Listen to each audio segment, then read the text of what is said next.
Welcome to session 75 in the Worlds of Speculative Fiction series. This time around, we are looking at Terry Pratchett's Diskworld series, which is a ton of books. We've got 5 of them right here, and we'll talk about why those particular 5 books in just a bit. But let me tell you what they are. There's The Color of Magic, The Light Fantastic, Sorcery, Eric, and Interesting Times. Now, the Worlds of Speculative Fiction is a monthly series that has been going on since 2016, originally a in-person, face-to-face series that we would record, held at and hosted by the Brookfield Public Library. With COVID and going online for everything, that's what we did with this series, and now it takes the form of what you're seeing right here, which is a video that I shoot and then premiere and engage in live chat, anywhere from 90 to 120 minutes, going into the world building, philosophical themes, oftentimes biography, and also the author's take on their own work, sometimes responses to critics, delving into narrative series that do have a shared world, and that is definitely Diskworld. Diskworld is the narrative universe for all of these novels, and they have a lot of characters in continuity. Plenty of satire as well, as we're going to see with, for example, Cohen the Barbarian. But what we do in each of these sessions is talk about all those different things. We try to bring some philosophical aspect and lenses to it. And we get to delve into what's going on with these works. So I have picked out these 5 volumes in particular, 5 to keep it relatively manageable, because all 5 of them deal with something that some of the other books in the series do as well, which is a, let's call him famous but not very good wizard, Rincewind. And we get introduced to him in the very first book. He is arguably, if not the main character, at least a particularly central character in all the rest of these. There are others as well in which he features prominently, but we wanted to keep this relatively manageable, so we're just doing these first 5 volumes that feature Rincewind as, one of the central points of view of the series. And we'll get to talk plenty about his actual, let's say, qualities or lack thereof as a character, the development that he goes through, what there is of it, and all the other people that he comes in contact with, including one, not a person, but rather a sentient piece of luggage. So with that, we'll begin our discussion of Terry Pratchett, his Diskworld universe, and these wonderful, funny little novels, some of them actually quite short, like Eric, most of them, fairly substantial, and some of the key philosophical themes, the world building, all of those sorts of things. So sit back, because we've got a lot coming at you next. Before we get fully underway and looking at the world, the narrative universe of these 5 novels and talking about the Diskworld more generally, and then going into characters and some important philosophical themes, not to mention biography of Terry Pratchett and some of the things he says about his own works in interviews, I think that, if you indulge me, we should actually talk a little bit about each of these books. And I want to begin with something that's quite amusing and interesting that I discovered in doing some research on, the Diskworld novels in general. And it's a little counterintuitive. So the first 2 are The Color of Magic and The Light Fantastic. And a surprising number of people who are actually big fans of Terry Pratchett and of the series say don't start with these because they're really not that good.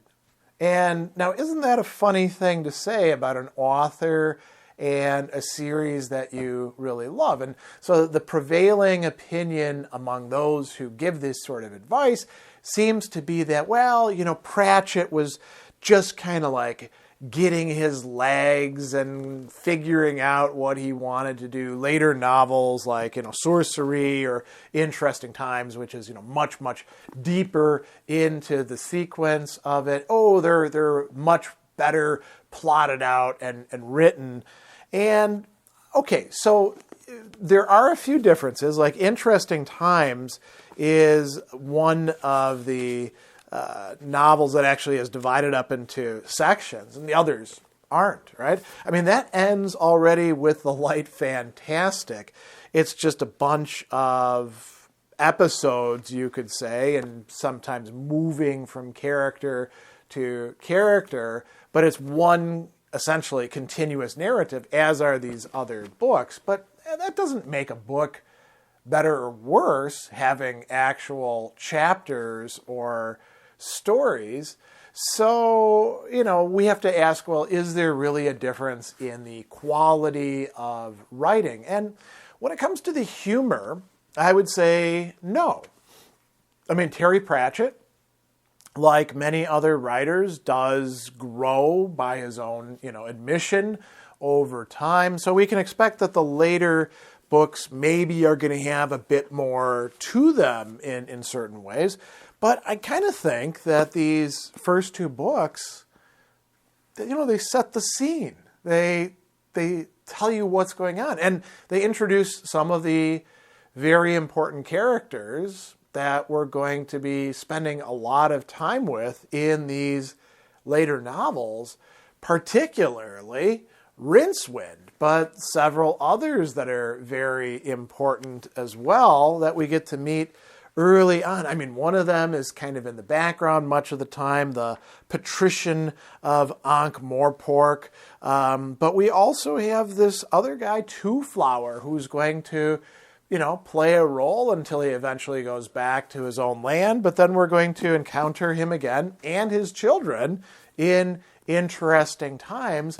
And in The Light Fantastic, we get introduced to another character who's also going to show up in Interesting Times, Cohen the Barbarian. So I really don't buy into this.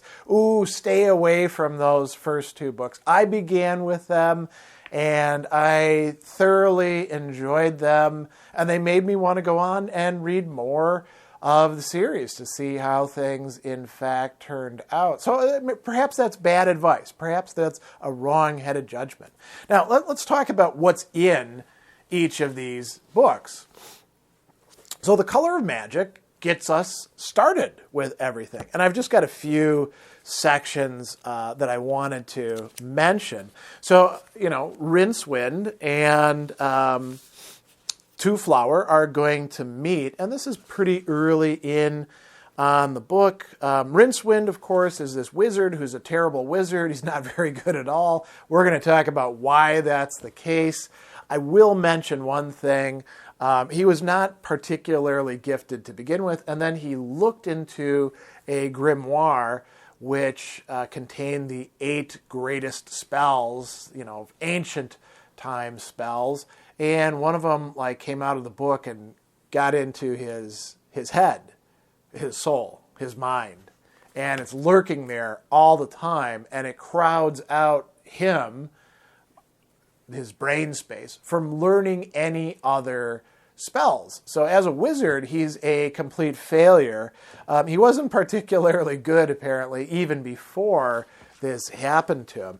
And now he meets this stranger, right? And he says, "Stranger, if you stay here, you'll be knifed or poisoned by nightfall, but don't stop smiling or so will I." And then the stranger says, "Oh, come now. This looks like a delightful place, a genuine Moorcockian tavern. I've heard so much about them, All these quaint old beams and so reasonable, too."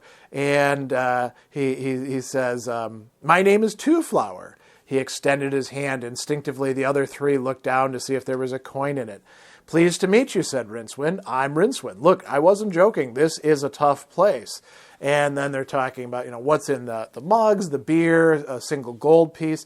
And because of the place that he comes from, the Agatean Empire, Two Flower, even though he's a poor man there, is extremely rich because he has gold, which is very, very common. So common as to be, just used for roofing tiles and stuff like that in the Agatean Empire, where, by the way, most of the action of Interesting Times is going to be taking place. And so they get to meet and hang out with each other. There's some discussion a little bit earlier on the part of these two characters that are modeled after Fafhrd and the Grey Mouser of things, but we'll jump ahead. Now, interestingly, the patrician of Ankh-Morpork, the ruler who actually runs things, it's a democracy, one man, one vote. There's one man, the patrician, and he gets the vote for everything, as we see later on. So he wants to know what's going on, and he finds out about Two Flower, and then he meets up with Rincewind, actually has him brought in, and then tells him that, here we go, "Come hither, Rincewind. Would you care for a crystallized jellyfish?" "No." And then he says, "I want you to listen very carefully to what I'm about to say. Otherwise, you will die in an interesting fashion over a period. Since you are a wizard of sorts, you are, of course, aware that we lived on a world shaped, as it were, like a disk, and that there is said to exist towards the far rim a continent, which, though small, is equal in weight to all the mighty land masses in this hemisphere. And according to ancient legend, is because it's made largely out of gold." Rincewind nodded. Who hadn't heard of the counterweight continent? Some sailors even believed the childhood tales and sailed in search of it. They always returned empty-handed or not at all, probably eaten by giant turtles in the opinion of more serious mariners, because, of course, the counterweight continent was nothing more than a solar myth. And then the patrician says, "It does, of course, exist. Although it's not made of gold, it is true that gold is a very common metal there. Most of the mass is made up by vast deposits of octaren deep within the crust. Now it will be obvious to an incisive mind like yours that the existence of the counterweight continent poses a deadly threat to our people here. Do you by some chance fail to follow me?" And the patrician is essentially talking about the possibility of inflation. Get enough gold into the coffers here, and gold starts losing its value, right? And so he says, "I may as well tell you, Rincewind, there is some contact between the lords of the Circle Sea and the emperor of the Agatean Empire, as it is styled. It is only very light. There's very little common ground between us. We have nothing they want, and they have nothing we can afford. It's an old empire, Rincewind, old and cunning and cruel and very, very rich. So we exchange fraternal greetings by albatross mail at infrequent intervals. One such letter arrived this morning. A subject of the emperor appears to have taken it into his head to visit our city. It appears he wishes to look at it. Only a madman would possibly undergo all the privations of crossing the turnwise ocean in order to merely look at anything. However, he landed this morning. He might have met a great hero, or the cunningest of thieves, or some wise and great sage. He met you. He has employed you as a guide. You will be a guide, Rincewind, to this looker, this Two Flower. You will see that he returns home with a good report of our little homeland. What do you say to that?" And then Rincewind says, "Oh, thank you, Lord," miserably. Then the patrician goes on, There is another point, of course. It would be a tragedy should anything untoward happen to our little visitor. It would be dreadful if he were to die, for example. Dreadful for the whole of our land because the Agatean emperor looks after his own and could certainly extinguish us at a nod, a mere nod. And that would be dreadful for you, Rincewind, because in the weeks that remained before the Empire's huge mercenary fleet arrived, certain of my servants would occupy themselves about your person in the hope that the avenging captains on their arrival might find their anger tempered by the sight of your still living body. There are certain spells that can prevent the life departing from a body, be it never so abused, and I see by your face that understanding dawns. So all these threats and, a little bit of, you could say there's no carrot, it's all stick, right?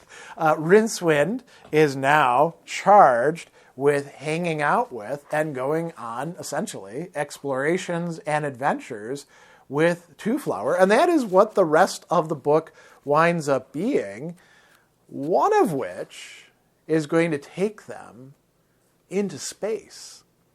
They're actually, we should mention this. Wizards get to be killed by death itself, or rather taken, harvested by death itself. And they can see death. And so Rincewind gets to communicate with death, who always speaks in all caps. And we see death and fate talking towards the end of the work. Rincewind and Twoflower are about to go off in a rocket ship, a ship that will sail, in space and go down and check out the gigantic turtle on whose back the entire world, with the intermediary of 4 elephants, giant elephants, happens to be situated. So, fate says to Death, I have a task for you. And Death says, well, I've got enough to do already. And he says, I refer to the matter of the little wanderer and the rogue wizard. They die in a few hours. It is fated. Death stirred, and the stone began to move again. I thought you would be pleased, said Fate. Death shrugged. I did indeed chase them mightily once, but at the last the thought came to me that sooner or later all men must die. Everything dies in the end. I can be robbed, but never denied. I told myself, why worry? I too cannot be cheated, snapped Fate. So I've heard, said Death, still grinning. And so, it looks at the end of the book like these two are finally going to meet their fate, their deaths together. We have a couple other, interesting things from this passage. All those worlds, Twoflower said. It's fantastic. They're in a room that has all the stars of the world, the universe, portrayed on it.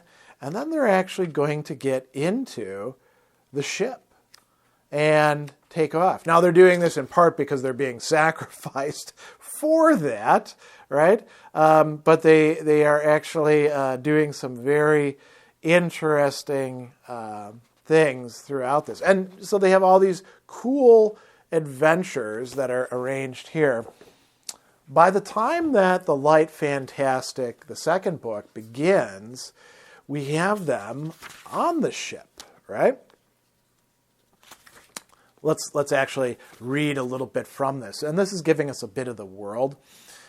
Another disk day dawned, but very gradually, and this is why. When light encounters a strong magical field, it loses all sense of urgency. It slows right down, and on the Diskworld, the magic was embarrassingly strong, which meant that the soft yellow light of dawn flowed over the sleeping landscape like the caress of a gentle lover, or as some would like it, golden syrup. He goes on, no other world was carried through the starry infinity on the backs of 4 giant elephants who were themselves perched on the shell of a giant turtle. His name, or her name, according to another school of thought, was the great Atuin. He, or as it might be, she, will not take a central role in what follows, but it is vital to an understanding of the disk that he or she is down there below the mines and sea ooze and fake fossil bones put there by a creator with nothing better to do than upset archaeologists and give them silly ideas. Great Atuin the star turtle, shell-frosted with frozen methane, pitted with meteor craters, and scoured with asteroidal dust. Great Atuin with eyes like ancient seas and a brain the size of a continent, through which thoughts moved like little glittering glaciers.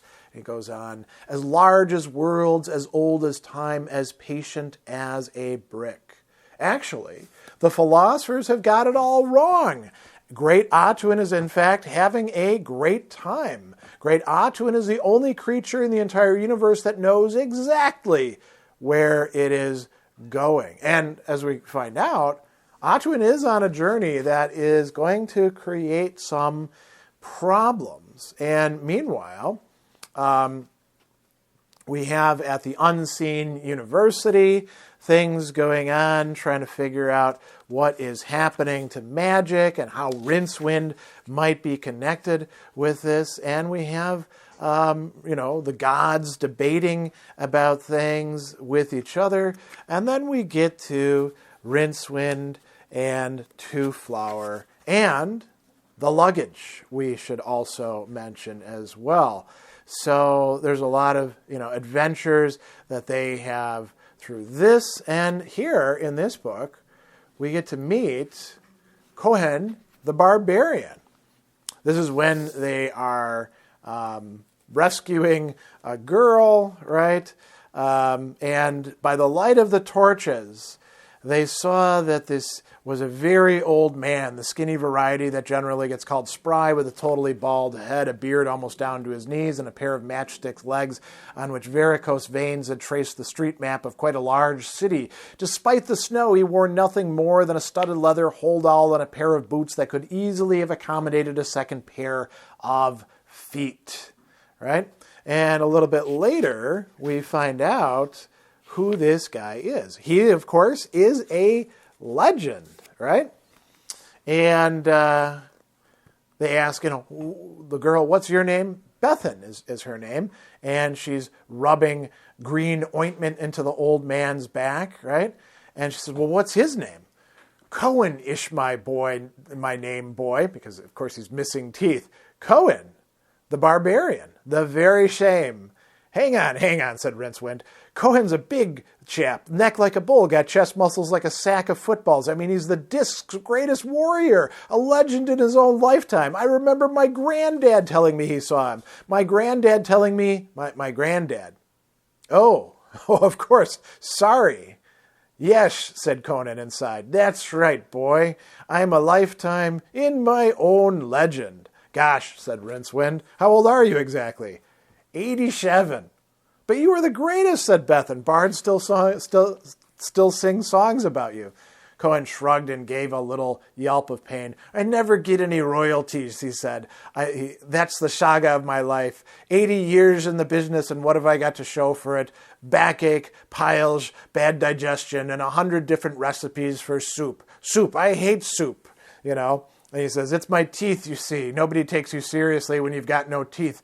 They say, sit down by the fire, Grandpa, and have some shoe, And so, as it's going to turn out, Cohen's going to get a whole mouthful of diamonds, some beautiful choppers later on as well. And part of what's going on in this work is the magic is going away, and people go crazy about this. There's an entire cult that develops. And Rincewind and Two Flower and Cohen the Barbarian and all these other characters get caught up in that, right? They're killing wizards at the time. By this time, the luggage, a sentient piece of furniture, essentially, which it's got legs and can open its mouth and eat people and spit out things, has become no longer so connected with Two Flower and begins to be almost like a giant, crazy dog following Rincewind around. And so we get a resolution to everything. Nothing ever wraps up as it's supposed to in this book. And then the next ones, the ones that we're looking at as well, so you could say they have the same sort of universe, the same sort of humorous approach, but they're a bit more thematic in respect. So sorcery is about the difference between sorcery and magic. Magic is spells and stuff like that. Sorcery is magic at its most raw, its most powerful. And what we have, I should just read you the legend at the beginning. There was a man, and he had 8 sons. The 8th son grew up and married and had 8 sons. And because there's only one suitable profession for the 8th son of an 8th son, he became a wizard. And he became wise and powerful and wore a pointed hat, and there it should have ended. But against the lore of magic, and certainly against all reason, except the reasons of the heart, which are warm and messy and unreasonable, he fled the halls of magic and fell in love and got married. And he had 7 sons, each one from the cradle at least as powerful as any wizard in the world. And then he had an 8th son, a wizard squared, a source of magic, a sorcerer. And that character, there's a little battle between Death and the wizard, but this character, this boy who has a staff in which his father has put his own soul, is going to come to the unseen university, the locus of magic, and he is going to remake it in the image that he desires of his own magic. And this results in quite a few wizards biting it, dying off, being turned into things. And then we wind up, with lots and lots and lots of adventures going on because of this. There's also Konina, another barbarianess, who is going to be hanging out with Rincewind quite a bit. And, adventures ensue. And by the very end, there is a kind of reconciliation between the young sorcerer and everybody else. The young boy, his name is Coin, and everything gets put back right again. But again, many, many funny adventures. Eric is a very short book, as you can tell, right? And Eric is somebody who's going to summon Rincewind, and Eric thinks that he is actually a demon summoner, and that Rincewind is a demon himself, right? And so there's a lot of interesting things that are going to happen in this one. There's quite a few diabolical figures that show up, wishes that get granted, and once again, comedy ensues. Now, there's an interesting thing. So you notice there's this little Eric here, and it's written Faust. So this is supposed to be sort of a retelling of the story of Faust, but in a very comic way. Then we get this monster of a book, Interesting Times, which is much later in the Diskworld series.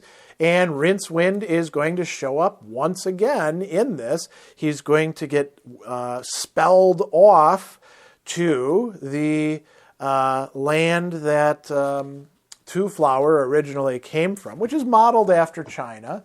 And there's a lot of, there's some Japanese elements to it as well. There's ninjas and samurais and stuff like that. And so he winds up, and as does Cohen and the Silver Horde, a bunch of other geriatric barbarians who are being, I guess you could say guided by an old, and I don't mean old in the sense that they are, a former teacher, a former instructor, a professor who's left the academic life behind and is trying to bring some civilization to these rough and ready barbarian types. He's trying to reform them. In the end, he will actually die and wind up going to their heaven, which is Valhalla. And they are going to take over the Agatean Empire. from not just the Emperor, but Lord Hong as well, who's this great scheming, super competent guy. And, Rincewind gets mistaken for being the great magician who will, in fact, raise the Red Army. And he does, in fact, raise a Red Army of terracotta soldiers, which he loses control of, and all sorts of other very interesting things happen. And, the luggage shows up. In this case, too, the luggage winds up mating and having little luggage children, the size of, purses perhaps, with its spouse of sorts. Nobody knows how they actually had sex or reproduced or what they did. But that's the stuff that's happening in these books. So I thought we'd do a little romp to start with. And this may have taken a little bit more time than I expected. But now we can jump in and talk a little bit more about the world itself and some of the important features of it, and then go on to talk about some biography, because I think that's quite relevant as well. We've already delved a good bit into the world building found in these Diskworld novels by Terry Pratchett, but there's a few nooks and crannies that we should explore a bit more. And actually, they're not all nooks and crannies. They're pretty important parts of the landscape, the setting, and they do, in fact, inform the plot of a lot of these novels as well. And before we jump into that, I think one of the things that we can say about Pratchett's Diskworld universe is that it's very malleable. You can develop more and more from it, as so many other great, fantasy, sci-fi, even I would say perhaps even horror authors have done with their own narrative universes. It's not that it's modular where you can just swap things in and out, but there's the capacity to keep on exploring, and not least because a lot of the narrators in the stories are not quite unreliable, but not perfectly informed either. There's a lot of uncertainty, a lot of of knowing there's something over there, but we're not quite sure what it is. And so, there's a number of things that I've marked that I want to bring up. And so in The Color of Magic, we get quite a few important, let's call them descriptors being given, which makes perfect sense because Terry Pratchett is developing this world. So he talks about the twin city of Ankh-Morpork, foremost of all the cities bounding the Circle Sea. And he goes on to tell us that it was, as a matter of course, the home of a large number of gangs, thieves, guilds, syndicates, and similar organizations. This was one of the reasons for its wealth. Most of the humbler folk on the Wittershin side of the river and Morpork's mazy alleys supplemented their meager incomes by filling some small role for one another of the competing gangs, right? And so there's all sorts of people involved, and we get the trope, the fantasy trope of the great city, And as a matter of fact, the characters at the very beginning of it who are modeled after Fafhrd and the Grey Mouser, we can identify Lankhmar in that, or some of the other great cities of fantasy novels. Everybody's on the make. As a matter of fact, we'll find out, and I forget exactly where it is in the books, that Ankh-Morpork has its own distinctive smell, a stench that Rincewind, is a little bit, you could say, homesick for at times. And, it hits you, and then he knows that he's actually made it back to his home city. Jumping forward a little bit, we're going to do this in kind of episodic manners, very much like the novels. He writes, "The Diskworld offers sights far more impressive than those found in universes built by creators with less imagination but more mechanical aptitude. Though the disk's sun is but an orbiting moonlet, its prominence is hardly bigger than croquet hoops. The slight drawback must be set against the tremendous sight of great Atuin, the turtle upon whose ancient and meteor-ridden shell the disk ultimately rests, right? And he says, perhaps the most impressive sight of all, if only because most brains, when faced with the sheer galactic enormity of Atuin, refuse to believe it, is the endless rim fall, where the seas of the disk boil ceaselessly over the edge into space. Or perhaps it is the rimbo, the 8-colored world-girdling rainbow that hovers in the mist-laden air over the fall. And here he tells us something very important. 8 colors? The 8th color is octarin, caused by the scatter effect of strong sunlight on an intense magical field. 8s turn out to be incredibly important in these stories. 8 is the number of magic, right? And then he says, or perhaps the most magnificent sight is the hub. There, a spire of green ice 10 miles high rises through the clouds and supports at its peak the realm of Dun Manifestin, the abode of the disk gods. The disk gods themselves, despite the splendor of the world below them, are seldom satisfied. It's embarrassing to know one is god of a world that only exists because every improbability curve must have its far end, especially when one can peer into other dimensions at worlds whose creators had more, as he says, mechanical aptitude than imagination. And he says, no wonder the disk gods spend more time in bickering than in omnicognizance. And we get them playing games with each other and making wagers, not only in this novel, but throughout all sorts of other novels. As a matter of fact, that is really how Interesting Times begins, right?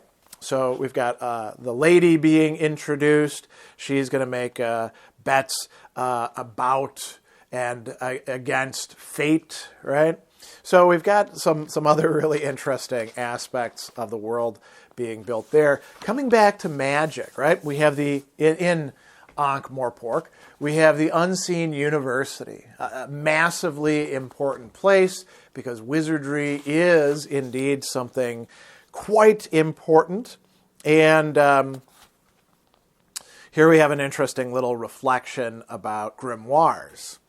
After the first age of magic, the disposal of grimoires began to become a severe problem on the Diskworld. A spell is still a spell, even when imprisoned temporarily in parchment and ink. It has potency.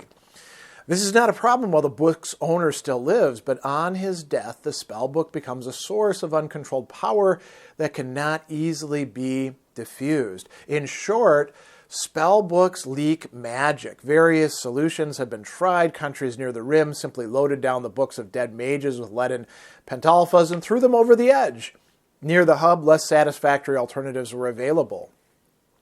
Inserting the offending books in canisters of negatively polarized octaron, right, that 8th thing, and sinking them into the fathomless depths of the sea was one.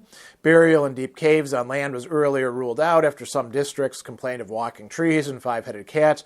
But long before long, the magic seeped out, and eventually fishermen complained of shoals of invisible fish or psychic clams. A temporary solution was the construction in various centers of magical lore of large rooms made of denatured octaron, which is impervious to most forms of magic. That was how there came to be at Unseen University the Octavo, the greatest of all grimoires, formerly owned by the creator of the universe. It was this book that Rincewind had once opened for a bet. He had only a second to stare at a page before setting off various alarm spells, but it was time enough for one spell to leap from it and settle in his memory like a toad in a stone. And then he's talking with Two-Flower, and Two-Flower says, well, what happened? He says, well, it vanished from the page. No one will know it until I say it or until I die. Then it will sort of say itself. For all I know, it stops the universe or ends time or anything. So we've got Rincewind carrying around in his memory. We often see the spell coming to the surface, getting ready to be said, right? So much later on, we find them talking about being in a strong magical field. And then we get this interesting little reflection. Magic never dies. It merely fades away. Nowhere was this more evident on the wide blue expanse of the Diskworld than in those areas that had been the scene of the great battles of the Mage Wars, which happened very shortly after creation. In those days, magic in its raw state had been widely available and been eagerly utilized by the first men in their war against the gods. The precise origins of the Mage Wars have been lost in the fogs of time, but Disk philosophers agree that the first men, shortly after their creation, understandably lost their temper, and great and pyrotechnic were the battles that followed. The sun wheeled across the sky, the seas boiled, weird storms ravaged the land, small white pigeons mysteriously appeared in people's clothing, and the very stability of the Disk was threatened. This resulted in stern action by the old High Ones, to whom even the gods themselves are answerable. The gods were banished to high places, the pinnacle, right? And men were recreated a good deal smaller, and much of the old wild magic was sucked out of the earth. This did not solve the problem of those places on the Disk, which during the wars had suffered a direct hit from a spell. The magic faded away slowly over the millennia, releasing as it decayed myriads of subastral particles that severely distorted the reality around it. And so we've got, a world, this, flat disk world, where there's pockets of old magic and this whole back history. And we see that in sorcery, there is this possibility of magic being restored to the old days, right, by the eighth son of the eighth son, who is a wizard, right? So, coming back actually to this book, Sorcery, let's look at something. We'll go back to the city of Ankh-Morpork. Spring had come to Ankh-Morpork. It wasn't immediately apparent, but there were signs that were obvious to the cognoscenti. For example, the scum of the river Ankh, the great, wide, slow waterway that served the double city as reservoir, sewer, and frequent morgue, had turned a particularly iridescent green. The city's drunken rooftops spouted mattresses and bolsters as the winter bedding was put out to air in the weak sunshine.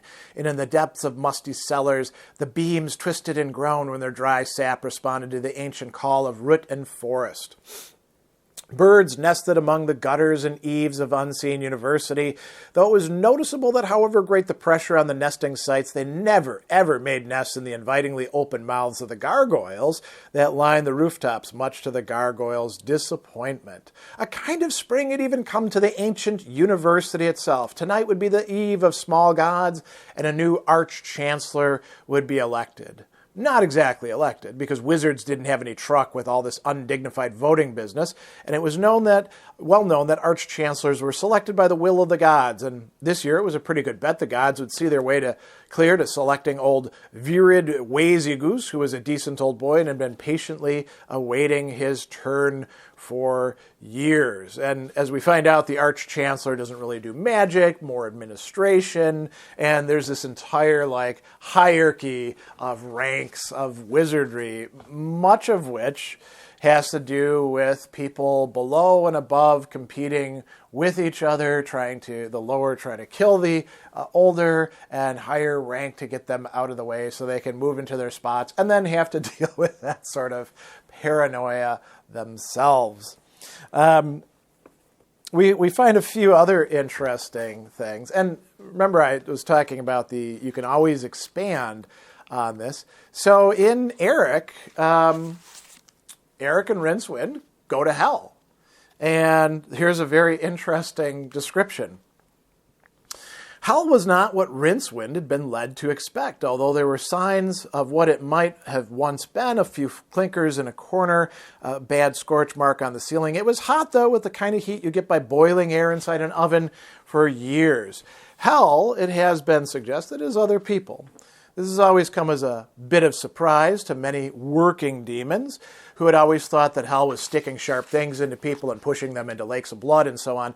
This is because demons, like most people, have failed to distinguish between the body and the soul. The fact was that, as droves of demon kings had noticed, there was a limit to what you could do to a soul with, for example, red-hot tweezers, because even fairly evil and corrupt souls were bright enough to realize that since they didn't have the concomitant body and nerve endings attached to them, there was no real reason other than force of habit why they should suffer excruciating agony. So they didn't. Demons went on doing it anyway because numb and mindless stupidity is part of what being a demon is all about. But since no one was suffering, they didn't enjoy it very much, and the whole thing was pointless. Centuries and centuries of pointlessness.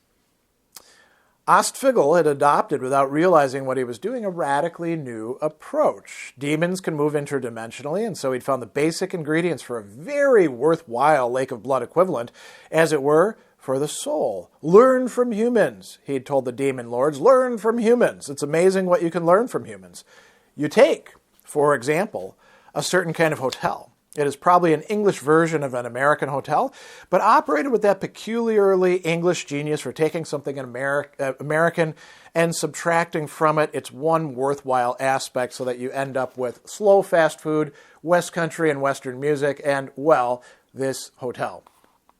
It's early closing day. The bar is really just a pastel pink panel table with a silly ice bucket on it set in one corner, and it won't be open for hours yet. And you add rain and let the one channel available be on the only TV be perhaps Welsh Channel 4, showing its usual Möbius Eistenfod from Pontypridd, and there's only one book in this hotel left behind by a previous victim. It is one of those where the name of the author is on the front in raised gold letters much bigger than the title, and it probably has a rose and a bullet on there too. Half the pages are missing, and the only cinema in town is showing something with subtitles and French umbrellas in it.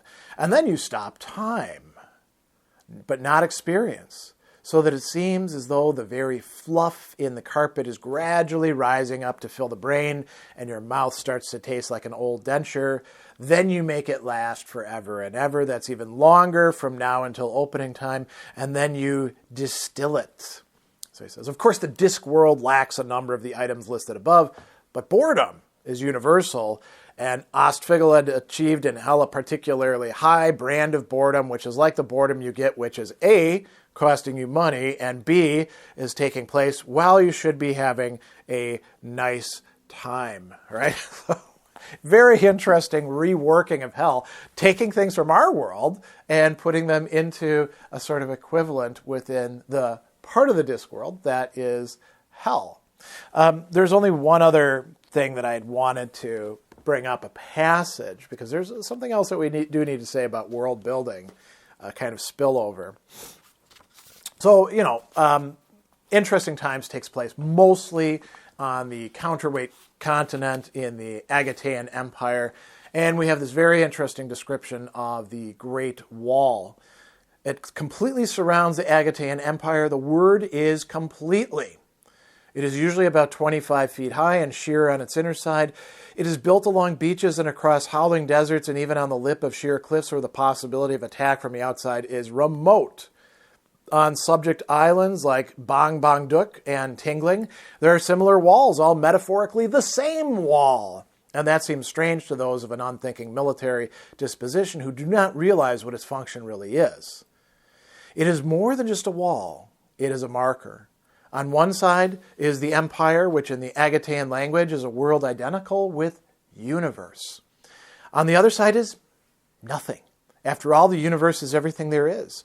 Oh, there may appear to be things like sea, islands, other continents, and so on. They may even appear solid. It may be possible to conquer them, walk on them, but they're not ultimately real. The Agatean word for foreigner is the same as the word for ghost, and only one brushstroke away from the word for victim. The walls are sheer to discourage those boring people who persist in believing there might be something interesting on the other side. Amazingly, there are people who simply won't take the hint even after thousands of years. The ones near the coast build rafts and head out across lonely seas to lands that are a fable. The ones inland resort to man-carrying kites and chairs propelled by fireworks. Many of them die in the attempt, of course, but the others are soon caught and made to live in interesting times. But some did make it to the great melting pot called Ankh-Morpork. They arrived with no money. Sailors charged with the market would bear, which was everything, but they had a mad gleam in their eye, and they opened shops and restaurants and worked 24 hours a day. People called this the Ankh-Morpork dream of making piles of cash in a place where your death was unlikely to be a matter of public policy, and it was dreamed all the stronger by people who didn't sleep. So we get, the other thing that's talked about in this is that in the Agatean Empire, they don't need whips to control people, and there's something worse than whips. Anyway, so that's some of the world building. We're going to do another session on some of the other books, and we'll do some of the more of the world building and exploration then. I do want to say something, though, before we close out this little discussion. So this world developed as what, Tolkien or Leguin or others would call a secondary world, an imagined world, by Terry Pratchett, an author existing in our world, and developed at great length, has spun off its own, let's say, colonies within our own world. And here we might actually think of something like Jorge Luis Borges' famous story, Ukbar Tlan Orbius Tertius, where an imaginary world begins to invade and even, in some respects, change our own. Diskworld has not quite done that. But outside of the novels, we have this vast imaginary space. So there are, to start with, there are Diskworld conventions where people who want to geek out about Diskworld can get together, held alternate years in Great Britain and in the United States. There have been, interestingly, dramatic stage adaptations from the 1990s onward of particular novels or stories or vignettes. And not just like one or two, but a whole slew of these going on for quite a while. I'm not even going to talk about, TV and radio adaptations. I think the dramatic thing is more interesting because people have to decide to participate and people have to show up to watch it and participate in their own way in this weaving of a collective illusion and imagination. There are also video games, and one of the first video games came out in 1986. It came out actually for a computer that we had. I didn't ever have this game, but it's quite interesting. A now defunct platform from a company that, as far as I know, has long been out of business. The Commodore 64, right? One of the early home computers that was quite affordable and actually quite good. There was a game called The Color of Magic that you could play on it. Later, there were other video games like Diskworld and Diskworld 2, where you could play Rincewind, who was voiced by Monty Python's Eric Idle. So we've got the humor aspect in there. There was a later game called Diskworld Noir, where you play a private investigator named Luton. There's all sorts of other games that people have come out with. Some are based on cards or board games. You have battles, you have competitions, you have quests, and all sorts of interesting things like that. There are even people who have developed games based on games mentioned in the Diskworld series. And there are Diskworld websites, including an entire Diskworld and Terry Pratchett wiki. But the one that I wanted to save for last that I think is really quite interesting.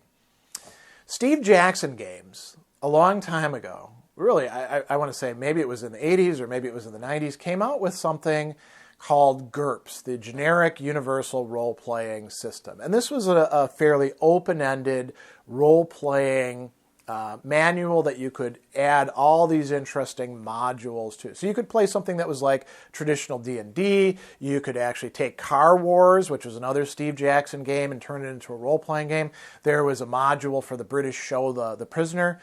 And there were not one, not two, but 3 different iterations of games for the Diskworld, so you could play your favorite characters, and you'd have a game master running the show behind it. You could play Rincewind, you could play Cohen the Barbarian, you could play all of these other interesting types, right?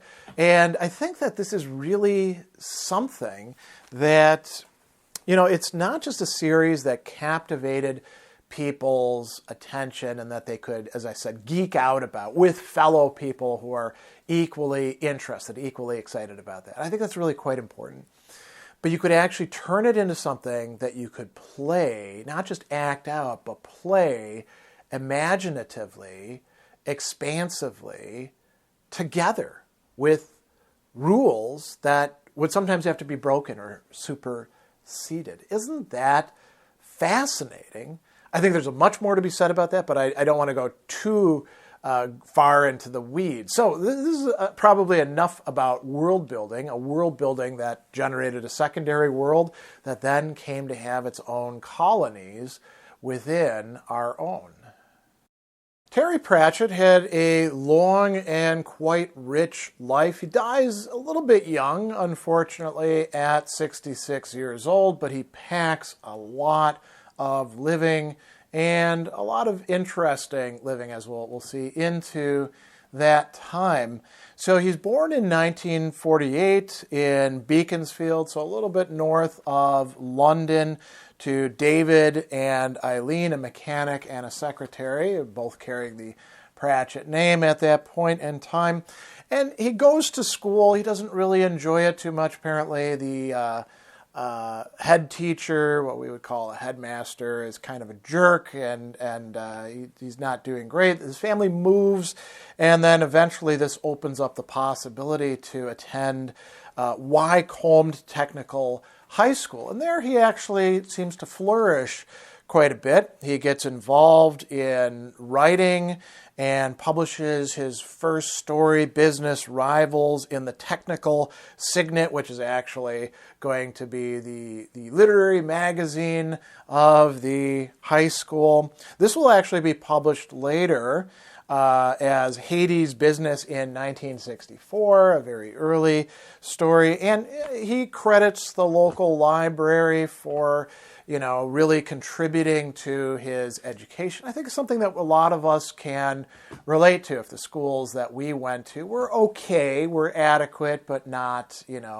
really stellar in all respects. And it's, as a side note, it's really quite good to get used to going to the library and doing your own reading and research and reflection rather than just taking what people give you in classes.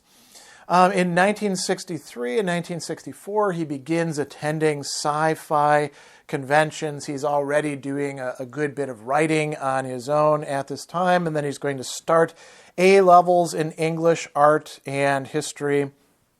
In 1965, he leaves school, and he begins doing things that are going to really build him as a writer, you might say. He has an apprenticeship at Buck's Free Press, a place where he will work and leave and come back to several different points. In 1968, he visits the publisher Colin Smith Limited in order to interview the editor Peter Band, and that is going to start an important collaboration, or you could say a business relationship, because his early books are going to be published at that house. He also marries Lynn Purvis that year, and now establishes a household. They will be involved with each other throughout his life. 1970, he becomes a reporter, and he actually, credits being a reporter as very important for development as a writer. He starts writing for the Bristol Western Daily Press, which, sounds quite good. In 1971, he leaves there, and in that year, Colin Smith publishes his first novel, The Carpet People, which is actually, more oriented towards children. In 72, he returns to the Buck Free Press and becomes a sub-editor. So he's making his living as a literary person, but not so much just as a writer in the classic sense of writing big books that are very important. I mean, that is going to come. In 73, he starts work at the Bath and West Evening Chronicle. In 1976, The Dark Side of the Sun is published, a sci-fi novel. His daughter, Rihanna, is born. And then in 1979, the very kind of funny turn of events, he gets hired by the Central Electricity Generating Board in Bristol as well to become a public relations officer. Now, this is, if you remember your history, around the time that people got really, really nervous about nuclear power because the 3 Mile Island event, which turned out to be less catastrophic than it was originally portrayed, happened. And so he's thrown into, hey, you got to start making some good arguments for why we shouldn't close down all the nuclear plants right away. In 1981, he publishes another novel, Strata, and in 1983, we get the first Diskworld novel, The Color of Magic. He's going to follow that up in 1986 with The Light Fantastic. And let's just pause for a moment. The Color of Magic really captures people's attention. It gets, read very widely. People are like, oh, this is really great stuff.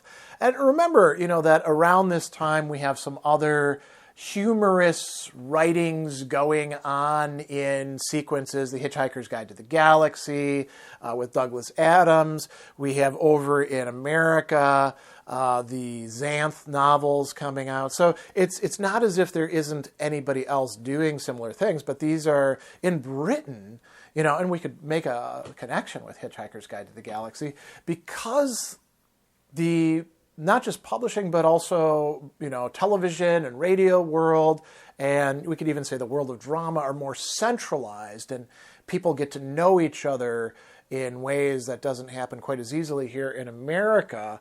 It's possible to have all these cool adaptations, and The Color of Magic gets, brought in for those sorts of things. And then people are like, this feeds the desire for more of this stuff, right? And, The Light Fantastic does not disappoint. So going on, in 1987, he publishes Equal Rights and Mort, and here we see an important change. So Gollancz is a really important publisher at that time, primarily of sci-fi stuff, although the sci-fi stuff could also be considered fantasy, depending on, where your borderlines lie. And so they take on Pratchett and at first give him a 6-book contract. Now that's important. Advances. This means that you can be essentially an independent writer. And at this point in time, Colin Smith retains this relationship, but not as his publisher, but rather as his literary agent. So, that's quite helpful to have a powerful, person or firm in your corner that way.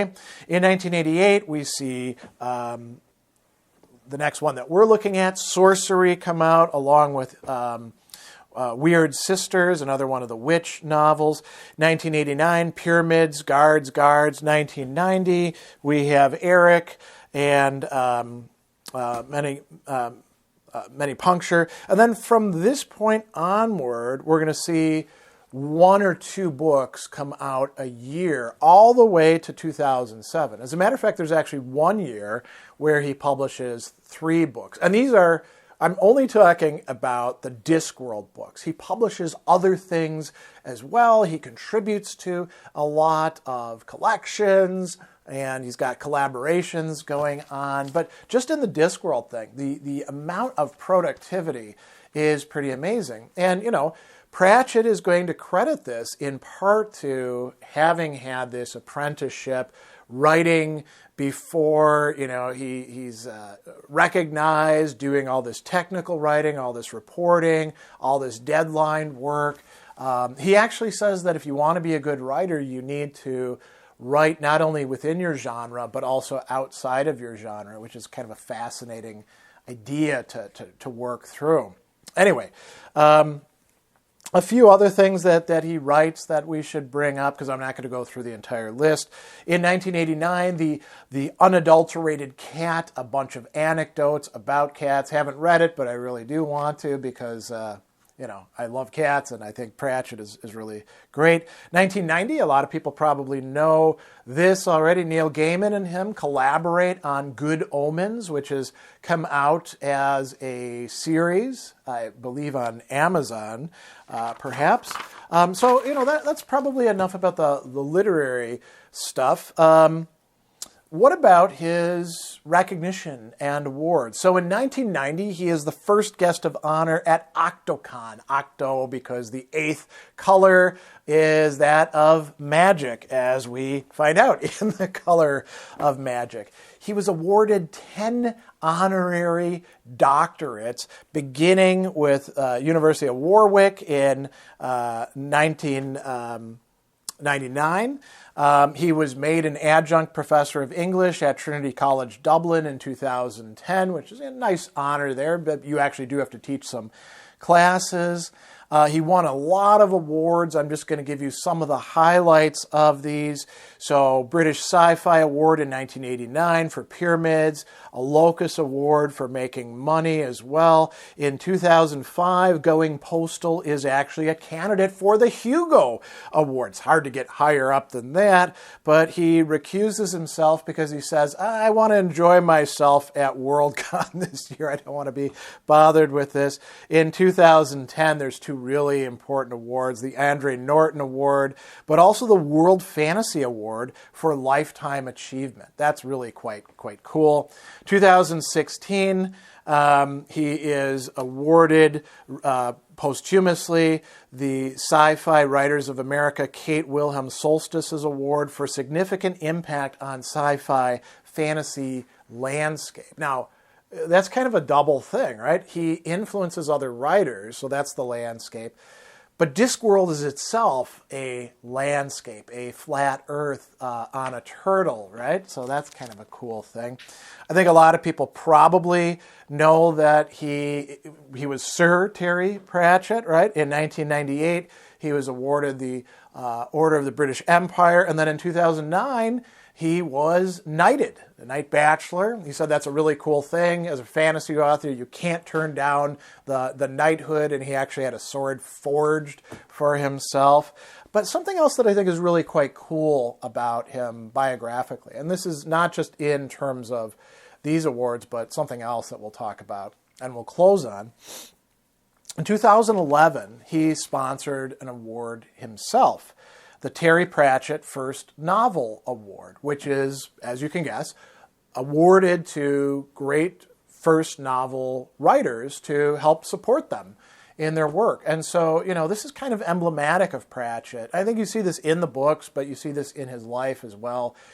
He doesn't forget about his struggles. He doesn't forget about where he came from. He doesn't forget about people who are doing something similar to himself. And so now this is a great lead into what ultimately leads to his demise. In 2007, at first they believe he has a stroke, but that's actually a misdiagnosis. It turns out that it's early onset Alzheimer's disease, and he also has posterior cortical atrophy, or PCA, as well. Now, it doesn't take him long. It's just a year, and he donates $1 million to Alzheimer research. And people ask, well, why'd you do this? And he says, well, it's totally underfunded. It's, I looked into it, and there's very little going into it compared to, say, cancer research. And, this is quite prescient. I mean, we live in a society that is aging here in the what we call the weird countries, right? The Western countries that are also capitalist and industrialized.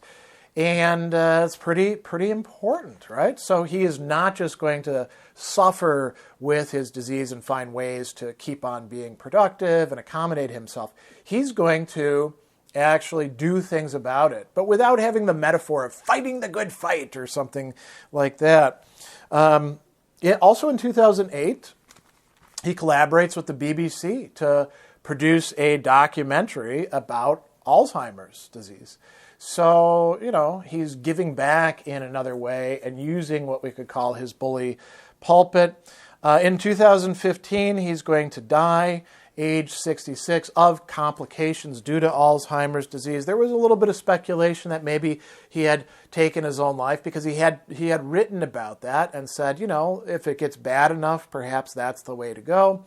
But his family confirmed that it was simply natural causes, and this brings the story of Terry Pratchett to a close, but his influence continues going on. Right? It's almost 10 years at this point since his demise, and he's still massively influential, and his legacy continues to exist not only in his own achievements, but in what he himself decided to do with his money, with his time, with his attention, with his prestige. And I think that's a great thing to close on. There's a kind of generosity there that you don't always see among writers. Terry Pratchett has given a number of interviews over the course of his long career, and some of them can be quite illuminating to take a look at, particularly those in which he is talking about fantasy as a genre, as a type of literature, and how we should value and evaluate it. He also talks about a lot of other things as well that I think are quite important for understanding where he's coming from as an author. And so where I want to begin is actually from Diskworld.com. It's a fairly short thing. He says, "Truthfully, without over-egging it, as I often do, the library and journalism, those things made me who I am. Journalism makes you think fast. You have to speak to people in all walks of life, especially local journalism. London journalism can go," and he's got an expletive here, sort of dashed out, "in somebody's face, and they can't do anything about it. Try that in local journalism, and someone's down to complain. Everyone should have one local journalism job in their lives, especially if they're a nosy Parker. I interviewed an elderly journalist who'd worked in a small town for a very, very long time. I asked, 'Is it boring?' And he said, 'Over there, that's where a couple pushed their daughter into the attic because she'd had a black baby. And over there, that's where a man was caught in flagrante delicto with a barnyard fowl.' And he said to the magistrates, 'Well, it was my fowl.' Even those small moments, they make you realize the world is not as you'd thought." And so journalism is a type of writing, but it's also research, information gathering, and even thinking about the nature of the world that we are in. And so Pratchett is saying that this is part of what has led to his style. Now, in the Internet Writing Journal, he's asked, "I wonder what percentage of the readership actually catch all of the jokes. Perhaps each person gets a different Easter egg, so to speak." And then Pratchett responds and he says, "That, I think, is one of the keys to the success of this world, the Diskworld. Although I never set out to do things like that. I don't think anyone gets everything, but I think nearly everyone gets 80 to 90% of the references in the book. But I hope that the things that they don't get, they don't notice that they're not getting, if you follow me. There's a character mentioned in the book, although he never appeared because he's dead, called Bloody Stupid Johnson, who's the opposite of a genius. He's the kind of the negative image of Leonardo da Vinci. He's built various things that don't work, and they all failed to work in a most spectacular way. One of the things he built is the mighty organ at the Unseen University, which can make the most astonishing array of sounds. There's a scene in one of the books where one of my characters is at the Ankh-Morpork Opera House. The Opera House's organ has been busted and needs some spare parts, so the character says, "Well, I've been in touch with the university, and it's a marvelous thing. It turns out that our organ is a Johnson." Now, no one in England is going to get that line, but most Americans probably will, myself included. But it doesn't actually matter to me that no one in England will, unless they've watched a few American movies, because they're not going to notice it. Ultimately, I put those things in because I think it will be fun at that point. Isn't that an interesting thing to say about his use of humor. And we're going to come back to this in just a bit, particularly with a comparison to another great British author who wrote some pretty funny novels as well. But continuing on with this interview, he's asked, it seems that the Diskworld novels have gotten a touch darker, perhaps with a few more serious bits in them. Is that an accurate statement of how the series has evolved? And Pratchett says, first off, I have to say, I hate it when reviewers call my work wacky or zany. Those people are going to be hunted down by the mafia. Seriously, I hope around the 5th or 6th Diskworld book, I discovered the joy of plot. I think it was Esther Friesner who said you have to have tragic relief, not just comic relief, tragic relief. If a book is nothing but funny, then it is nothing but funny. There's no contrast, and it's hard to take anything seriously. It's hard to worry about the fate of a character. You do need those moments where you bring people down to earth. So a balancing of the serious and the comic together. Now, we got a very funny response from Pratchett in an interview that's become quite famous for how acerbic his response is, carried out in one of our hometown papers, actually just the next big town over, Madison, The Onion, which many of you probably know as an important website out there, a parody website. So he's asked this, why write fantasy? It's a rather ghettoized genre. And Pratchett says, well, that's true. I can't speak for the U.S., where I merely sort of sell okay. But in the U.K., I think every book, I've done 20 in the series. Since the 4th book, every one has been one of the top 10 national bestsellers, either as a hardcover or paperback, and quite often as both. 12 or 13 have been number 1. I've done 6 juveniles. All of those have nevertheless crossed over to the adult bestseller list. On one occasion, I had the adult bestseller, the paperback bestseller in a different title, and a 3rd book on the juvenile bestseller list. Now, tell me again, this is a ghettoized genre. And then the Onion reviewer says, well, it's certainly regarded as less than serious fiction. Sighs. That's actually in there in parentheses. Pratchett says, without a shadow of a doubt, the first fiction ever recounted was fantasy. Guys sitting around the campfire. Was it you who wrote the review? I thought I recognized it. Guys sitting around the campfire telling each other stories about the gods who made lightning and stuff like that. They did not tell one another literary stories. They did not complain about difficulties of male menopause while being a junior lecturer on some Midwestern college campus. Fantasy is without a shadow of a doubt the literature, the beginning literature, right? The spring from which all other literature has flown. Up to a few hundred years ago, no one would have disagreed with this because most stories were, in some sense, fantasy. Back in the Middle Ages, people wouldn't have thought twice about bringing in death as a character who would have a role to play in the story. Echoes of this can be seen in Pilgrim's Progress, for example, which hark back to a much earlier type of storytelling. The Epic of Gilgamesh is one of the earliest works of literature, and by the standard we would apply now, big muscular guys with swords and certain godlike connections, that's fantasy. The national literature of Finland, the Kalevala, Beowulf in England. I cannot pronounce Bhagavad Gita, but the Indian one, you know what I mean. The national literature, the one that underpins everything else, is, by the standards that we apply, now a work of fantasy. Now, I don't know what you'd consider the national literature of America, but if the words Moby Dick are inching their way towards this conversation, whatever else it was a work of fantasy. Fantasy is a kind of plasma in which other things can be carried. I don't think that this is a ghetto. Fantasy is almost a sea in which other genres swim. Now, it may be that there has developed in the last couple hundred years a subset of fantasy which merely uses a different iconography, and that is, if you like, the serious literature, the Booker Prize contender. Fantasy can be serious literature. Fantasy often has been serious literature. You have to be fairly dense to think that Gulliver's Travels is only a story about a guy having a real fun time among big people and little people and horses and stuff like that. What the book was about was something else. Fantasy can carry quite a serious burden, and so can humor. So what you're saying is strip away the trolls and dwarves and things and put everyone in a modern dress, get them to agonize a bit, mention Virginia Woolf a few times, and hey there, I've got a serious novel. But you don't actually have to do that. And that is, what a wonderful reply to somebody who's being a bit pretentious and has all these presuppositions about the nature of genre.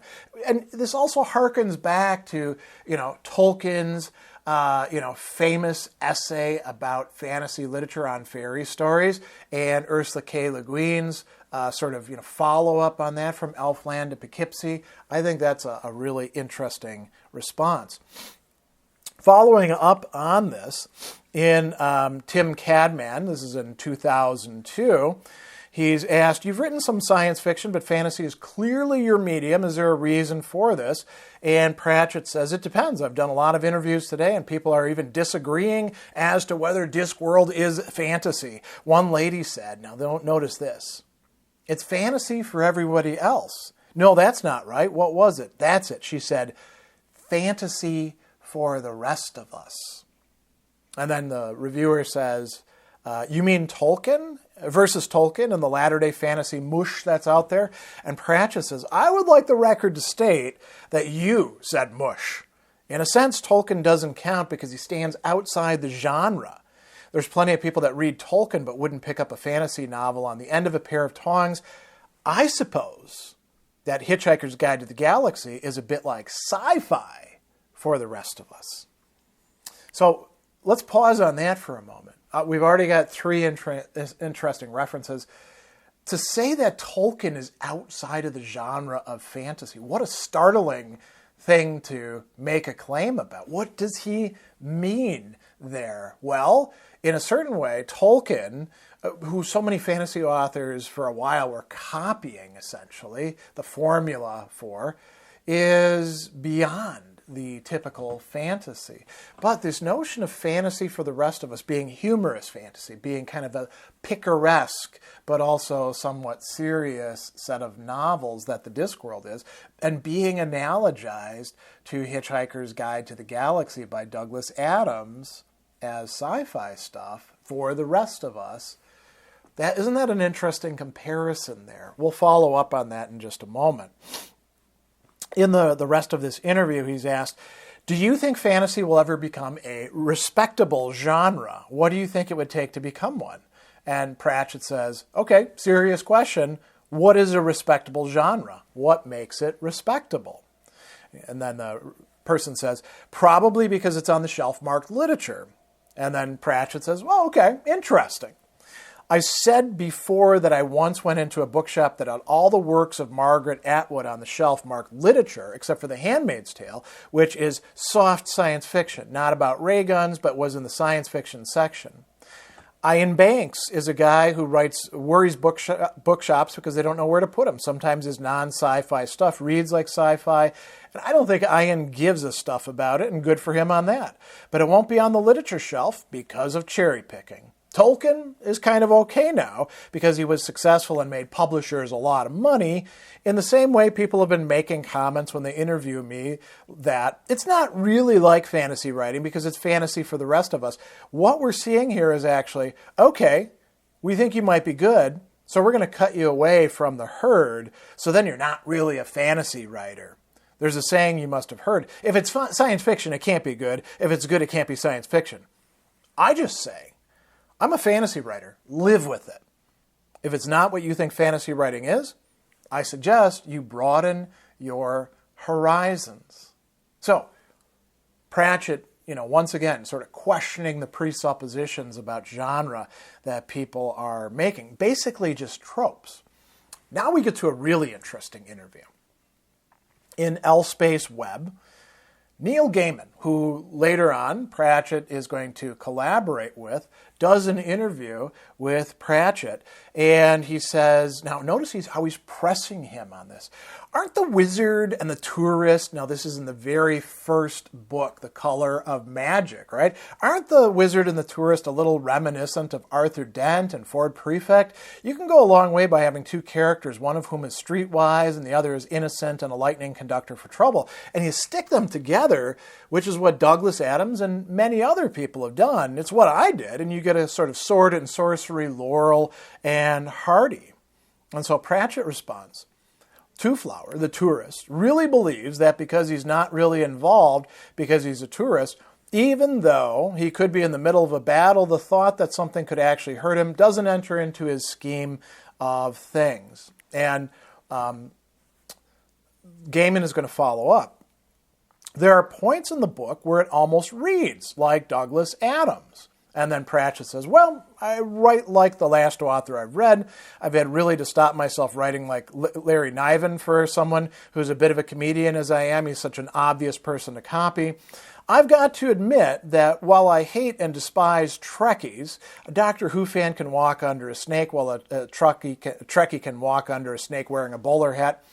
Hitchhiker's Guide fans are a great bunch of guys. The only trouble is that sometimes people take it seriously, and then you begin to panic. I was so impressed by Hitchhiker, I've got the world's only talking door. Very easy microchip processor, got a bloke to write me some software, and as you go through it, it says, glad to be of service. Please enjoy your trip through this door. It's a lot of fun, but I get uneasy when people take these things too seriously. Now, none of these are really straight-on answers to Gaiman's questions, aren't they? But Pratchett is perfectly fine saying, yep, Douglas Adams doing this thing over here. I'm doing something similar over here. I've read the guy. And then he's asked, couldn't some people take the color of magic too seriously? And he says, I don't imagine that anyone could take it seriously. I don't take it seriously. If World War III actually happens, I want to be the one to say as the mushroom crowd erupts, well, that about wraps it up for this lifetime. You've got to say something that's a great deal better than, ah! But as you know, a lot of the fun is in taking something dead seriously, thus exposing the funny side of things. Like the law of conservation of reality, which says that you can make a wine glass move or appear to move as long as all you're doing is moving photons. But you got to be really careful if you're moving the wine glass by magic in case the law of conservation of reality cuts in and your brain is forced out of your ears. That's a dead steal from The Wizard of Earthsea by Ursula K. Le Guin, right? And then he goes on, but the color of magic is the stand-up comic of fantasy. There's never been one in fantasy before. It's so humorless. Conan is so humorless. I love the film, but the book, what a load of trash. So the book I'm doing now, the sequel to The Color of Magic, there's a direct steal from the film. Do you remember that scene where they're all sitting around a campfire going, what's the best thing in life? The wind in your hair and the lamentation of the womenfolk. Well, in my book, there's Cohen the Barbarian, who's 87, and when his turn comes around, he says, good dentistry and soft toilet paper. A lifetime of sleeping rough has taught him that what really matters are hot water bottles, dentistry, and soft toilet paper. I suppose that by and large, I think the books are an homage to the people who've given us so much enjoyment. I just go for the soft underbelly. So, very interesting interview there. Let's move on to another one, the author hour interview. And the person interviewing says, you know, you have Discworld conventions based on your series. And Terry Pratchett says, one of the things I like to do is get kids reading. And for some reason, I don't know why it is, and lots of people have been telling me at this convention, it tends to go like this, you know, my boy is more or less dyslexic and wouldn't read any books, and I've got him on the Discworld, and now he's a professor of comparative linguistics at Oxford University. I think that's all about writing fantasy. It's a strange kind of fantasy that I write. It isn't like the normal sort. It's that it's uni-age. You can enjoy it as an adult, and you can enjoy it as a child.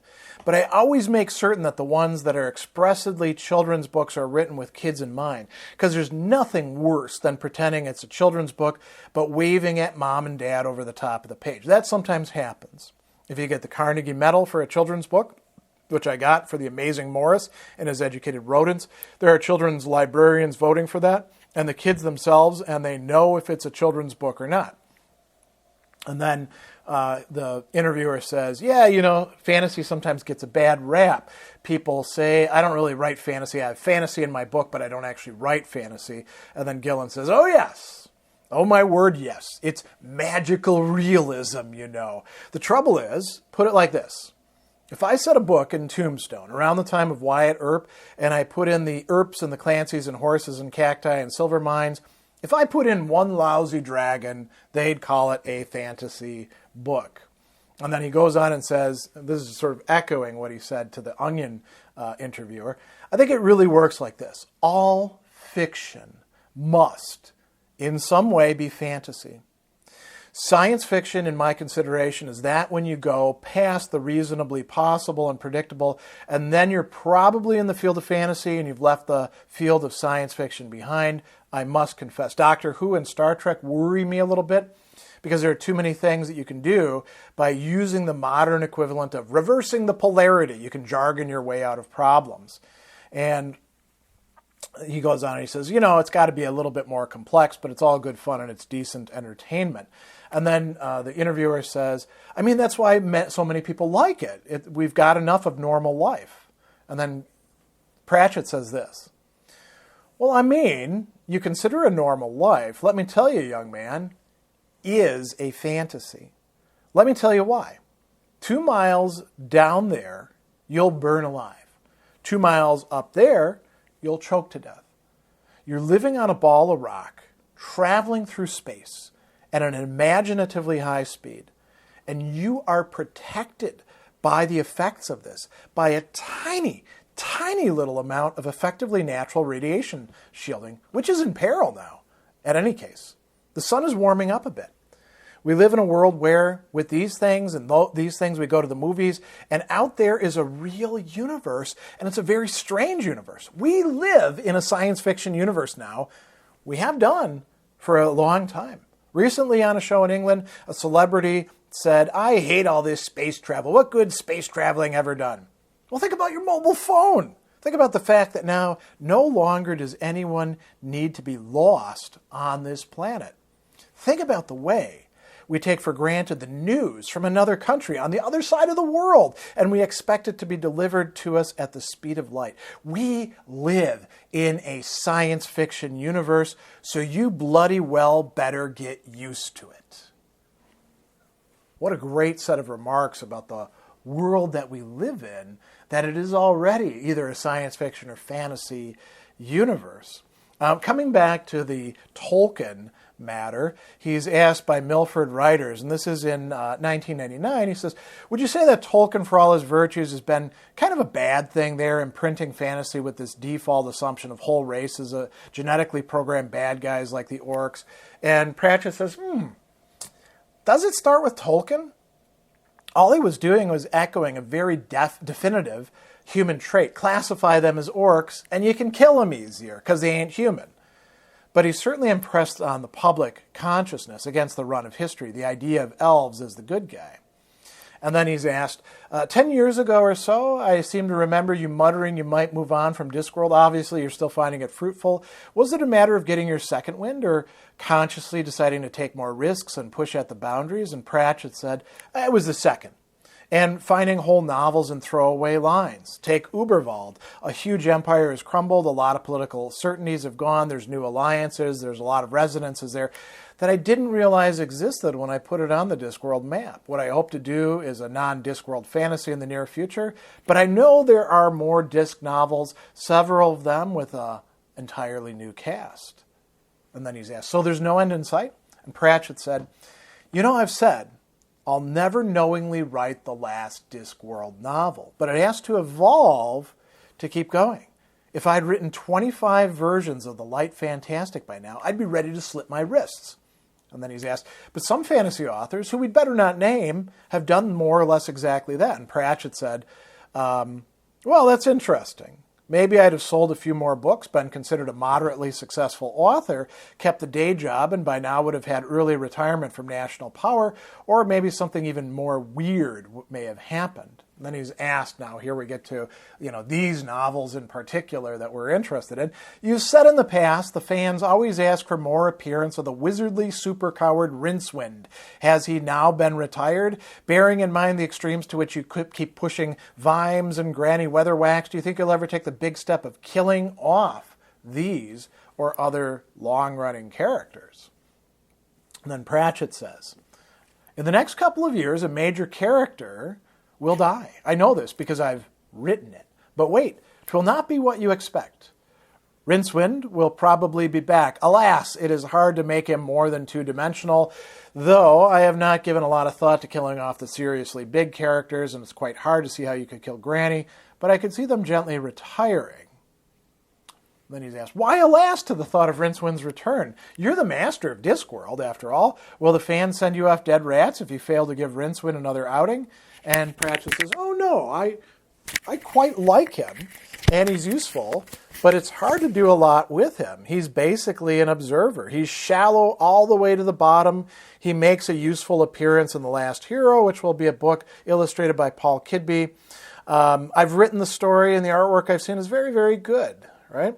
And then he's asked in L Space Web, a little bit later on, by Sarah Bine, interesting times. Was it written because fans wanted more Rincewind and Twoflower? And Pratchett says, well, in a way, fans always want the last book they read again. And if I'd listened to them, by now I would have written 16 books about Rincewind and the luggage and 16 books about death, which I've always said was, hang in there, let me write what I want to write, and you'll probably like it. I knew that people would like another Rincewind one. I've never really forgotten about him. He's been around since Eric, but I didn't do it just because they wanted one. And then he's asked, something we've looked at already, will you ever give up the Discworld books? And he says, to the best of my knowledge, no one is very anxious to see the Discworld stop. I think my publishers have palpitations at the very thought. I'm sorry to say I've already had some good ideas for what 2 more books could be about. What I'm saying is there won't be a new Discworld book in the spring. One reason is it's all you buggers. It's the traveling, the signing tour, and the mail sleets up. It's become unreal. I'll go on writing, but they're not all going to be Discworld books. I'll do a Discworld book when I want to. I like to do other things too. And finally, the last interview that I'm going to bring up is in Faster Than Life. And it has to do with some what we could call trendy topics of the time for the last couple decades or so. And he's asked, why did you choose transgender topics? For example, the female dwarfs striving to become recognized as female, the drag queens on the last continent, Sergeant Nobb's exploration of his female side in the recent books. Was this motivated by political activism of your side for gay or transgender rights, personal experiences, or you being witnesses of struggle of transgendered friends or relatives? And Pratchett, very interestingly, says, none of the above. The dwarvish issue arose originally out of the established fact that fantasy folklore rarely deals with female dwarfs and acts as if they don't exist. Ergo, female dwarfs exist and they look like male dwarfs. Ergo, their society does not differentiate between the sex once the kids are weaned. Ergo, this society is going to be very interesting to write about when it comes into contact with human society. I have to admit that unfolding it and exploring the issues in my own mind has been fascinating. Nobby? Well, Nobby is exploring the wonderful world of being Nobby, though I've never thought of him as being gay. In fact, given his general repulsiveness, he probably doesn't even get much of a chance to be straight. And the Priscilla takeoff, Priscilla, Queen of the Desert, it was because, A, it's a really great Australian movie, and B, as a frequent visitor to Australia, I'm always amused at how firmly rooted gay culture appears to be there. And there were run-on jokes, such as Rincewind's complete failure to understand what's going on, the poor girl who's joined the trio to replace her brother. He says, the people who I know are gay, and one transgendered, I think, like the dwarves. I don't ask people what they're not prepared to volunteer, are mostly within sci-fi fantasy fandom, which appears, at least, to be quite amiable about people's sexuality as long as they don't act like a jerk. So then he's asked, do you think transgender characters are more common and more accepted in science fiction fantasy than in other genres? And he says, yes, as above, without a shadow of a doubt. Then he's asked, so far all your transgender characters have been male to female oriented or female to female if one chooses that view. Can we expect some of the other direction? And he says, let's start with the fact I wouldn't be a good author if I sat down and said, right, I'm going to explore the issue of, fill in issue of the moment. This stuff evolves from the characters. It has to. Now, he gets asked a very interesting question here. Did any of your publishers or lectors criticize your use of such protagonists? How about letters from fans? Was the resonance more positive or more negative? And Pratchett says, You must have a funny idea about publishers. The Diskworld books make them a lot of money, and no one knows why. You think they're going to turn around and tell me off? As for the fans, those interested in what's going on write very positively. Those who aren't, don't notice. Finally, he's asked, did you intend parallels from Angua's The Werewolf Situation in Feet of Clay to the coming out problematic of gay, lesbian, and transgender persons? And once again, Pratchett says something similar to what he's already laid out. I invented Angua simply because I could see the character depth available with a person who is half wolf, half human, and not at home in either society. I had no other motive, but it soon became clear how the parallels were developing. And this is a theme that you see a lot within Pratchett's work and his discussions about his work in interviews. He doesn't say, ooh, I'm going to do this programmatic thing.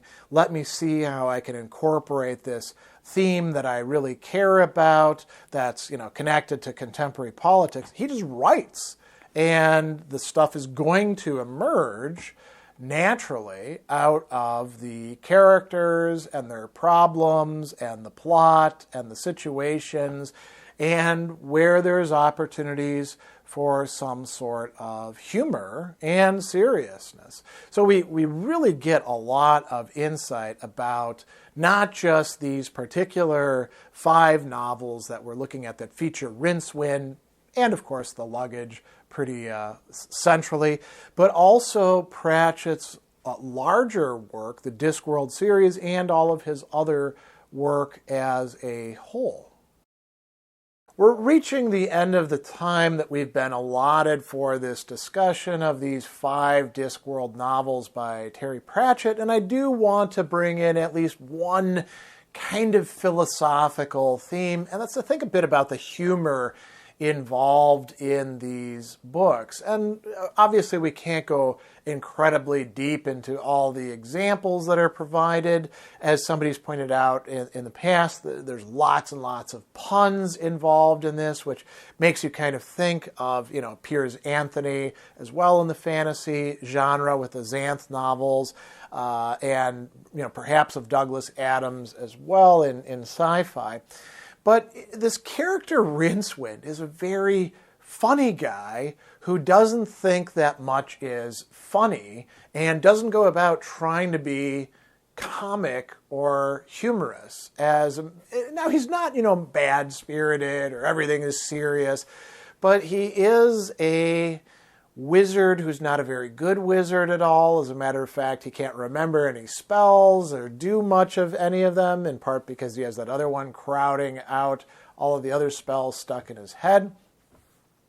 He has to handle a lot of different situations. He gets sort of brought in as a, what would you call him, all-around jack of all trades, not just in magic, but with negotiations and guiding people. And Death develops a kind of grudging respect, perhaps, for Rincewind because he escapes death so many times.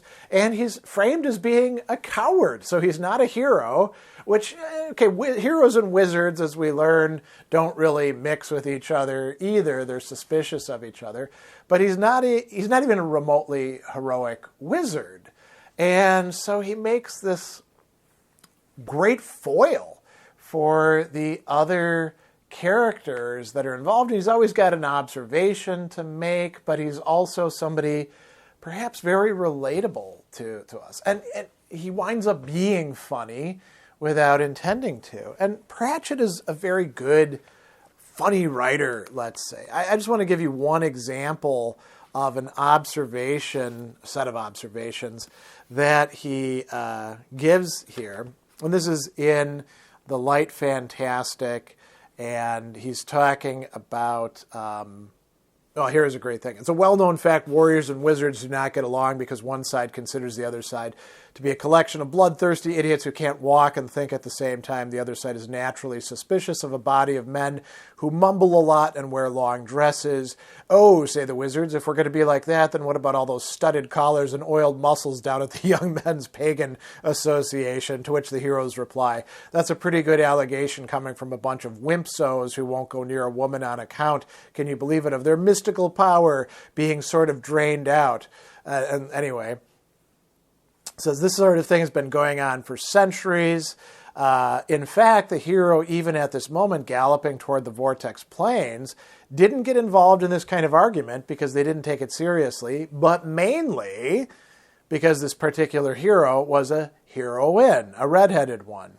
Now, there's a tendency at a point like this to look over one's shoulder at the cover artist and start going on at length about leather, thigh boots, and naked blades. Words like full, round, and even pert creep into the narrative until the writer has to go and have a cold shower and a lie down. So he's kind of like breaking the fourth wall, as we say.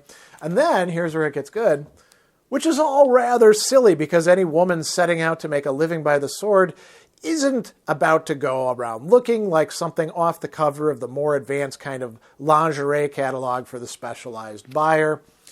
Oh well, all right. The point that must be made is that although Helena the henna-haired harridan would look quite stunning after a good bath, a heavy-duty manicure, and the pick of the leather racks and Wu Hunsling's Oriental Exotica and martial aids on Hero Street, she was currently quite sensibly dressed in light chainmail, soft boots, and a short sword. All right, maybe the boots were leather, but not black. Riding with her were a number of swarthy men that will certainly be killed before too long anyway, so description is probably not essential. She's not even going to bother describing her followers, her henchmen, right? There was absolutely nothing about any of them. Look, they can wear leather if you like, right? So great sort of takedown of the fantasy heroine. I mean, this stuff is still going on today, isn't it? In cartoons and video games. And you're like, that's not practical to wear a chainmail bra or something like that. And you know, Pratchett is good at skewering that. Coming back to Rincewind, this is in interesting times. He's asked about the luggage, right? And the luggage, now what is the luggage? We've talked about this a little bit. It becomes a follower of Rincewind. It is a sentient type of, you know, essentially what's called luggage. And this is a product of the mage wars that have like turned certain kinds of wood into the things that can be sentient, but it ends up reproducing. Rincewind says, oh, you turned up at last, have we? What happened to the following master everywhere thing? The luggage shuffled its feet. From out of an alleyway came a slightly larger and far more ornate version of itself. Its lid was inset with decorative wood, and it seemed to Rincewind its feet were rather more dainty than the horny-nailed, calloused ones of the luggage. Besides, the toenails had been painted. Oh, he said, well, good grief, fair enough, I suppose. Really? I mean, yes. Well, come on then. It's very flustered, right? And so we hear this. Rincewind's own sexual experiences were not excessive, though he'd seen diagrams. He hadn't the faintest idea about how it applied to travel accessories. Did they say things like, what a chest, or get a load of the hinges on that one? If it came to that, he had no reason for considering that the luggage was male. Admittedly, it had a homicidal nature, but so had a lot of the women Rincewind had met, and had often become a little more homicidal as a result of meeting him. Capacity for violence, Rincewind had heard, was unisexual. He wasn't sure what unisex was, but expected it was what he normally experienced. So, you know, this is a great, you know, example of his prose. Pratchett is very, very funny, and he doesn't seem to have to work awfully hard at being funny. The prose, just the way it's set up, has a certain kind of measure to it. It's joking, and as we saw in the interviews, right? It can't be comedy all the time. you have to have a certain element of seriousness to it. The world has to be up for grabs or in danger, or people's lives have to be put at risk. And then you can actually make it quite funny. And we could say that in Pratchett's works, in these novels, throughout the Diskworld, and particularly those that are centered on Rincewind, which include more than these 5, but do include these particular volumes. What we have are centering a narrative around Rincewind and other characters in ways that inevitably turn out to be funny. You tilt things just slightly, and they become incongruous. They become, if we want to think about the older ways of understanding comedy, we take the elevated and we bring it down a bit, not in the mean, nasty way of like putting it down in the dirt, the cynical, in the modern sense, debunking. Rather, it's just showing that everything's got its flaws. In a sense, you could say that, and this is a good place to close, it's almost Platonic, right? Plato, in a variety of places, will tell us that nothing that we experience within this world of things that we have a form, an idea, an archetype, a pattern of, for instance, justice, nothing is truly what it is. And we can see that in any just action, any just person, any just arrangement, there is some injustice there. Similarly, we have, for any hero, for any great wizard, for any amazing, noble action, there's always something that's not that way. And we could be cynical about it and be, you see, a bunch of hypocrites. But we could also see it as comical, as humorous. And that is a response to life. And that gets brought in over and over and over again in these very novels. And so that's a great place, I think, to close with these Diskworld novels centered around, but not exclusively about, the character Rincewind, who always seems to find a way out of the situations, the traps that he is caught in, manages to survive, every once in a while does something that turns out to be great, usually not intending to do so. And so we'll bring this to a close, and I look forward to discussion with those who can attend the session after this premieres, and to your comments and questions that you can leave below.